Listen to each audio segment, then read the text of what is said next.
ఓం నమ శివాయ నమ. మేషరాశి మొదటి రాశి మేషరాశి జూన్ నెల 2026. మరి 2026 జూన్ మాసమున మేషరాశి వాళ్ళకి అదృష్టము, లలాటకము, యోగము, నక్షత్రము, జీవితము, స్థానబలము, పూజ బలము. మరి ఇలా జాతక యోగంలో చూసుకుంటే మేషరాశి వాళ్ళకి అదృష్ట యోగం చాలా వరకు బాగుంది. మరి ఈ నెలలో వీళ్ళకి విద్యారంగంలో కానీ, వ్యాపార రంగంలో కానీ, బిజినెస్ రంగంలో కానీ అభివృద్ధిగా రావాల్సిన కళ కనబడుతుంది. మరి వ్యవసాయ రంగంలో కొన్ని ఇబ్బందులు ఎదురయ్యే మార్గాలు కొన్ని కనబడుతున్నాయి. రియల్ ఎస్టేట్లో కూడా కొంత లేనిపోయిన సమస్యలు కూడా కొంచెం ఎదురొచ్చే మార్గాలు కనబడుతున్నాయి. మరి ఇలా జాతకం పట్ల చూసుకుంటే బంధువులు కానీ, స్నేహితులు కానీ, మిత్రులు కానీ ఎదుటివాడి మాటలు అనేది ఎక్కువగా వీళ్ళు నమ్మకూడదు. బంధువు మిత్రులతో ఎక్కువగా ఓపెన్గా ఉండకూడదు. దానివల్ల వీళ్ళకి లేనిపోయిన సమస్యలు ఎదురవుతాయి. చిన్న చిన్న వాళ్ళ నుంచి పెద్ద వాళ్ళ వరకు లేనిపోయిన సమస్యలు వీళ్ళకి ఎదురొచ్చే మార్గం కనబడుతుంది. మరి ఈ మేషరాశి వాళ్ళకి విదేశాల ప్రయాణాలు చాలా వరకు అద్భుతంగా కనబడుతున్నాయి. విదేశాల ప్రయాణాల్లో పెద్ద కార్యక్రమాలు, పెద్ద పనులు అభివృద్ధిగా చేయాల్సినవి కూడా ఇలా జాతకం పట్ల చాలా వరకు ఉంది. కాబట్టి వీళ్ళు ఎక్కువగా నల్లటి వస్త్రములు కానీ, నల్లటి వాహనములు కానీ ఎక్కువగా ధరించకూడదు. కానీ ఏ ప్లానింగ్ అయినా కూడా ముందే ఇలా విషయాలని ఏరే వాళ్ళకి, బంధువులు కానీ, మిత్రులు కానీ ఎవరికి చెప్పొద్దు. మరి వీళ్ళకి ఈ నెలలో 16వ తారీఖు నుంచి ప్రమోషన్ మార్పు రాబోతుంది. పెద్ద కార్యక్రమాలు కొన్ని పూర్తి చేయబోతున్నారు.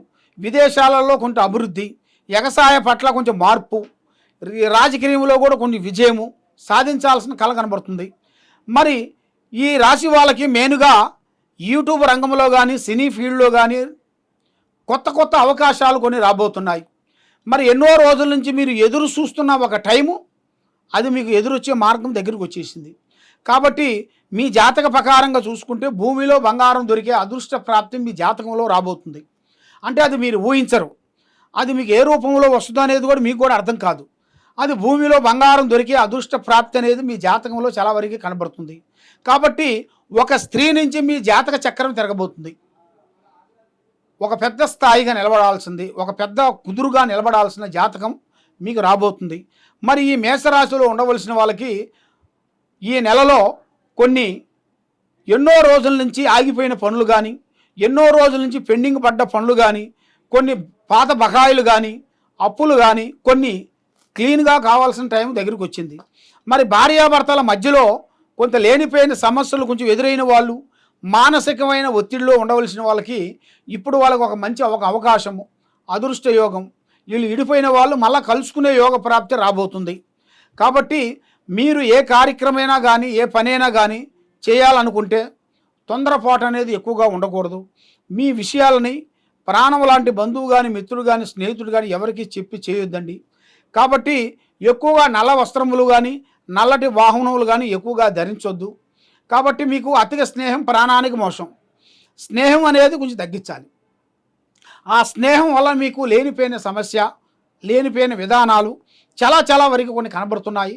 కాబట్టి మీరు కొంచెం జాగ్రత్త పడినట్టుగైతే మీ జీవితంలో ఎక్కడ పోయినా కూడా విజయవంతమయ్యే మార్గాలు కనబడుతున్నాయి. కాబట్టి మీరు ఎక్కడెక్కడో వెళ్ళి జ్యోతిష్యం చెప్పించుకొని నిరాశ చెంది బాధపడుతూ ఉన్నారా?